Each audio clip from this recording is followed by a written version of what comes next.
One of my favorite subgenres, black metal. Black metal is something to me that is probably the most extreme form of metal. There are more extreme forms of music in like maybe things derived from punk or hardcore, like grindcore and things like that.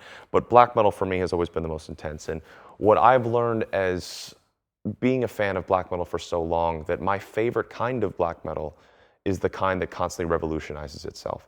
Black metal typically is described as something that's not into change, that's unacceptant of things that aren't the same extreme fanaticism level of what black metal is. But for me, as I've gotten older and some of my favorite bands have transitioned, like take Emperor, for example. Emperor was always a couple steps ahead of the game for the black metal thing, injecting in elements you wouldn't typically expect of black metal. And then with Ishan's solo record Eremita, incorporating saxophone and clean singing and jazz chords and art that you wouldn't typically expect on black metal into that. I think that revolutionized the genre. Black metal was the response to metal's complacency in my mind. I think that the people that were the forefounders of black metal weren't content with what metal was doing anymore. Black metal incorporates a little bit of classical music, a little bit of sometimes folk elements, sometimes the whole idea is to be the anti-music, to be the opposite of what everyone else does. So when it first originated, it was the reaction to complacency.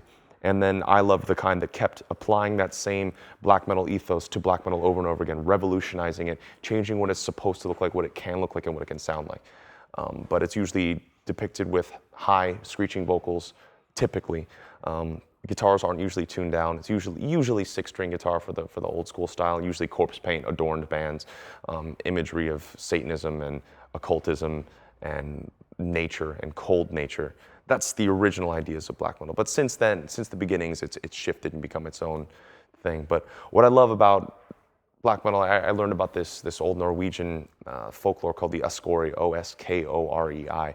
And I believe that that's what influenced original black metal. I guess it's this old Norwegian folklore or mythology that there were these ghost horsemen that would fly through the sky screaming really high pitched that were all whited out, and they would steal people's souls as they rode past them. And I think that had to have been one of the original inspirations to try to go for that for the band. So I thought that was really cool to see how folklore can play an influence on a genre of music.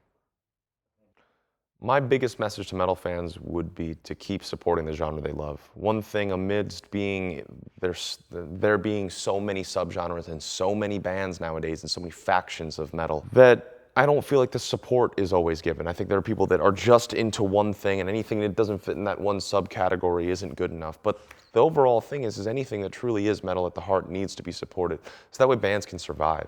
And there are a lot of bands that just disappear because they're not able to survive because the backing isn't there. I think that metal bands need to help support other metal bands, and the fans of the genre need to spread the word of their favorite bands, not just be content with showing the great support they already do, but they need to push it to the next level and truly help those bands. I mean, truly help the name of those bands be spread amongst anyone they could spread it to. And in turn, when the fans are able to do that and help keep the band name alive, the bands that they love can keep coming back.